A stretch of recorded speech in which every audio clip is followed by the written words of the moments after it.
अस्सलाम वालेकुम। महाराष्ट्र के विधानसभा चुनाव हाल ही में संपन्न हो गए और इसके मंत्रिमंडल का भी विस्तार हो गया। लेकिन मंत्रिमंडल के विस्तार में महायुति के जो तीन पक्ष के जो मंत्रियों ने शपथ विधि ली है, लेकिन इन तीनों भी पार्टियों में, जिनमें प्रमुख तौर पर भाजपा सबसे बड़ा दल है और अजीत पवार राष्ट्रवादी कांग्रेस पार्टी और शिवसेना एकनाथ शिंदे गठ, इनके जो विधायकों में काफ़ी नाराज़गी दिखाई दे रही है और मंत्री पद को लेकर कई विधायकों ने अपने अपने तौर पर यहाँ पर अपने अपने नेताओं को यहाँ पर फील्डिंग लगाई थी। लेकिन कई विधायकों को यहाँ पर नाराज़गी झेलनी पड़ी और ऐसे में शिवसेना शिंदे गठ के जो कई मंत्रियों को यहाँ पर डिचू दिया गया है, जिनमें प्रमुख तौर पर तानाजी सावंत है, अब्दुल सत्तार है और केसरकर है और विधायक शिवतारे है और कई खासकर अजीत पवार गठ के जो वरिष्ठ मंत्री है छगन भुजबल, उन्होंने तो काफ़ी अपनी नाराज़गी खुले तौर पर जाहिर की है और उनको और दिलीप वलसे पाटिल को भी मंत्री पद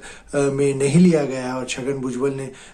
वहीं से नागपुर से अधिवेशन छोड़कर वो अपने मतदार संघ में चले गए हैं और कई भाजपा के भी वरिष्ठ मंत्रियों को यहाँ पर फिर से मंत्री पद का मौका नहीं दिया गया, जिनमें प्रमुख तौर पर सुधीर मुनगंटीवार है और प्रवीण दरेकर है और कई ऐसे नाम हैं जिनमें रवि राणा है और कई लोग विधायक नाराज दिखाई दे रहे हैं। लेकिन पार्टी के वरिष्ठ नेताओं ने उनको समावेश करने का यहाँ पर आश्वासन दिया है और तीनों पार्टियों ने एक फार्मूला यहाँ पर तय किया है कि पहली बार 2.5 साल के वर्ष में जिन मंत्रियों को मौका दिया जाएगा उनको अगले 2.5 साल के वर्ष में दूसरे विधायकों को मौका दिया जाएगा। और शिवसेना एकनाथ शिंदे गठ के नेताओं ने तो ऐसे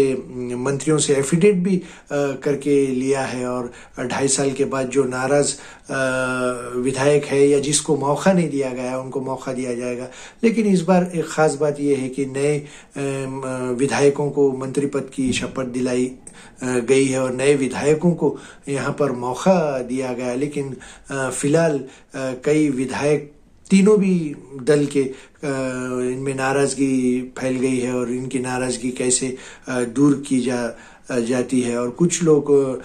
खुले तौर पर नाराज़गी मीडिया के सामने जाहिर कर रहे हैं, लेकिन कुछ लोग अपनी नाराज़गी छुपा रहे हैं। लेकिन सियासत में कुछ भी हो सकता है और उनको आगे मौका मिल सकता है। लेकिन कुछ उत्तेजित जो विधायक होते हैं वो बोलकर बता देते हैं और कुछ लोग खामोशी इख्तियार करते हैं। लेकिन ऐसे में महायुति में काफ़ी उथल पुथल दिखाई दे रही है और वरिष्ठ नेताओं की नाराज़गी काफ़ी सामने आ रही है और ऐसे में तीनों दल के नेताओं के सामने एक बड़ी समस्या है कि वो अपने नाराज़ विधायकों को कैसा मनाएंगे और उनको कौन से पदों पर एडजस्ट करेंगे। चलिए फिर एक नए मुद्दे के साथ, अल्लाह हाफ़िज़।